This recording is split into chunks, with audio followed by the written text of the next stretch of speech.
अस्सलामुअलैकुम दोस्तों, Urdu tutorial channel में आपको खुश आमदीद। इस चैनल में आपको कंप्यूटर, इंटरनेट और मोबाइल से रिलेटेड वीडियोस देखने को मिलेंगी जो कि उर्दू ज़बान में होती हैं और बिल्कुल फ्री होती हैं। तो दोस्तों, अगर आपने अभी तक मेरे चैनल को सब्सक्राइब नहीं किया तो प्लीज़ इस सुर्ख बटन पर क्लिक करके इसको सब्सक्राइब कर लें ताकि मेरी नए आने वाली वीडियोस आप तक डेली पहुंचती रहें। ये बटन आपको वीडियो के नीचे भी मिल जाएगा। इस वीडियो में आज मैं आपको व्हाट्सएप के एक नए सिक्योरिटी फीचर के बारे में बताऊंगा जिसका नाम है 2 स्टेप वेरिफिकेशन, जो कि व्हाट्सएप ने हाल ही में मुतारफ़ करवाया है। ये फीचर पिछले साल नवंबर से ही बीटा टेस्टिंग पर था। इस नए सिक्योरिटी फीचर की बदौलत आपका अकाउंट मज़ीद महफूज हो जाएगा। शायद आप जानते होंगे कि पहले क्या होता था, अगर आप अपना मोबाइल फ़ोन तब्दील करते थे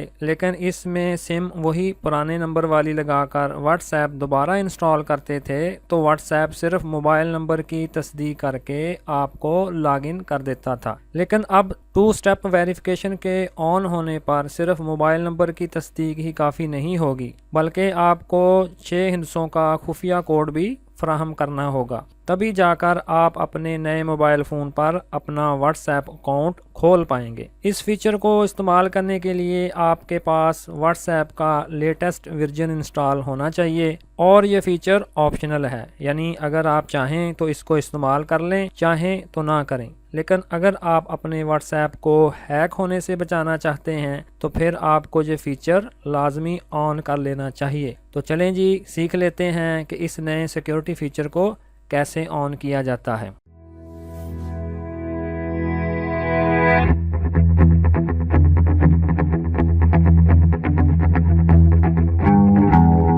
तो इसके लिए मैं अपने मोबाइल को ओपन कर लेता हूं। तो ये देखें जी, ये मेरा मोबाइल आ गया।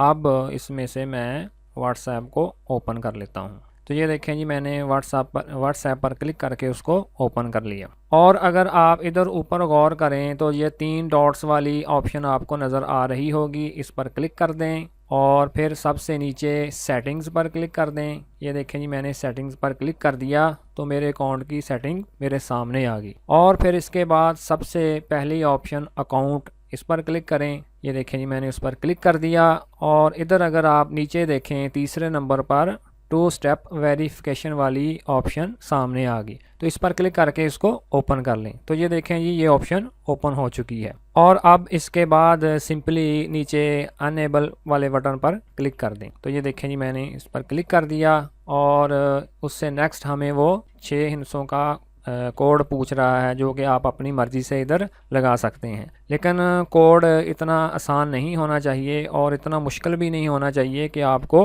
याद ही ना रहे। तो इधर मैं सिंपली आपको समझाने के लिए 1 2 3 4 5 6 टाइप कर दूंगा और फिर उसके बाद मुझे वही कोड दोबारा इंटर करना पड़ेगा। तो ये देखें जी, मैंने 1 2 3 4 5 6 और ये दोबारा नंबर मैंने टाइप कर दिया। तो उससे नेक्स्ट वाली ऑप्शन आ गई जी ईमेल की। तो इधर आपने अपना पर्सनल ईमेल इंटर करना है, यानी कि इस ईमेल इंटर करने का फ़ायदा ये होगा कि अगर आप अपना सिक्योरिटी कोड भूल जाते हैं तो वो आपको इस मेल पर सेंड कर दिया जाएगा। तो इधर आप अपना पर्सनल ईमेल इंटर करें। तो मैं इधर कोई अपना पर्सनल ईमेल इंटर कर देता हूं। तो ये देखें जी, मैंने अपना ईमेल इधर टाइप कर दिया। उसके बाद मैं सिंपली नेक्स्ट पर क्लिक कर दूंगा। तो ये देखें जी, मैंने नेक्स्ट पर क्लिक कर दिया और उसके बाद मुझे दोबारा अपना ईमेल कंफर्म करना पड़ेगा। तो इसके लिए मैं दोबारा उसको इधर टाइप कर दूंगा और उसके बाद सिंपली नीचे सेव पर क्लिक कर दूंगा। तो ये देखें जी, मैंने यूं ही सेव पर क्लिक किया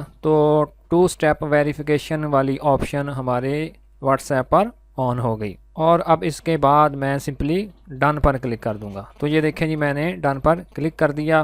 तो इधर अगर आप ऊपर गौर करें तो 2 स्टेप वेरिफिकेशन की ऑप्शन यानी कि ऑन हो चुकी है और जब हम दोबारा अपने व्हाट्सएप से रजिस्टर होंगे तो हमें वो कोड फ्राहम करना पड़ेगा। इसके बगैर आप अपने नए मोबाइल में व्हाट्सएप को इस्तेमाल नहीं कर सकेंगे। और अगर आप इस ऑप्शन को डिसेबल करना चाहें तो ये देखें जी, सबसे पहले वाली ऑप्शन डिसेबल की है। सिंपली इस पर क्लिक करके इसको डिसेबल भी कर सकते हैं, और अगर आप अपना पासकोड तब्दील करना चाहें तो ये सेकंड वाली ऑप्शन, और अगर आप अपना ईमेल चेंज करना चाहें तो ये थर्ड वाली ऑप्शन। तो चलें जी, मैं सिंपली इसको आपको प्रैक्टिकली करके दिखा देता हूँ कि इसको कैसे डिसेबल करना है। जस्ट डिसेबल वाली ऑप्शन पर क्लिक कर दें। तो ये देखें जी, मैंने इस पर क्लिक कर दिया और इसके बाद सिंपली इधर से इसको डिसेबल कर दें। तो ये देखें जी, मैंने उसको डिसेबल कर दिया। मुझे पूरी उम्मीद है कि ये ट्यूटोरियल आपके लिए काफ़ी हेल्पफुल रहा होगा। Thanks for watching.